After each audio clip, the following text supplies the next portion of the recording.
ভোলার কৃষকদের বিস্তীর্ণ ফসলের ক্ষেত জুড়ে পাকা ধানের সমারোহ। নতুন শস্যকে স্বাগত জানাতে কৃষকদের প্রস্তুতির যেন শেষ নেই। ফসল ভালো হওয়ায় খুশি তারা। নবান্ন উৎসবের মাধ্যমে ধান কাটা শুরু হয়েছে আমাদের মাঠে।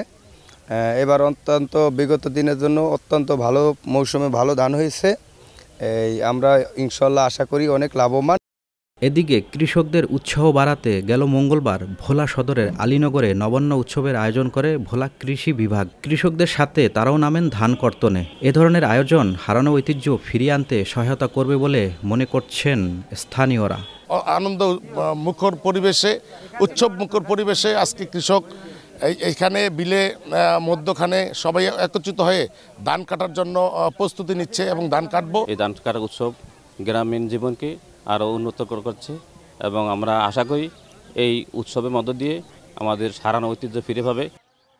মাটির সাথে চিরবন্ধনযুক্ত ধান কাটা ও নবান্ন উৎসব কৃষকদের মিলন মেলায় পরিণত হয়েছে। আগামীতে কৃষক ফসল আবাদে আরও উৎসাহী হবে বলে মনে করছে কৃষি বিভাগ। বাংলাদেশের ঐতিহ্যবাহী অসাম্প্রদায়িক ও মাটির সাথে বন্ধনযুক্ত হৈমান্তিক পিঠা উৎসব কালের বিবর্তনে হারিয়ে যাচ্ছে। আমরা কৃষকদের মাঝে সেই ঐতিহ্য ফিরিয়ে আনার জন্য এবং কৃষি কার্যক্রম আরও গতিশীল ও উৎপাদনশীলতা ত্বরান্বিতকরণের জন্য, যাতে করে কৃষকরা আরও বেশি উৎসাহ উদ্দীপনার মধ্য দিয়ে আমনের আবাদ বৃদ্ধি করতে পারে, সেজন্যই কৃষকদের নিয়ে আজকে আমরা ধান কাটা ও নবান্ন উৎসব ১৪৩২ পালন করতেছি।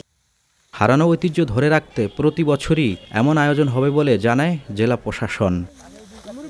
এবছর জেলায় ১,৭৪,৩৫৪ হেক্টর জমিতে আমনের আবাদ হয়েছে, যা থেকে উৎপাদন হবে ৮ লাখ মেট্রিক টন ধান। ছোটন সাহা, দেশ টিভি, ভোলা।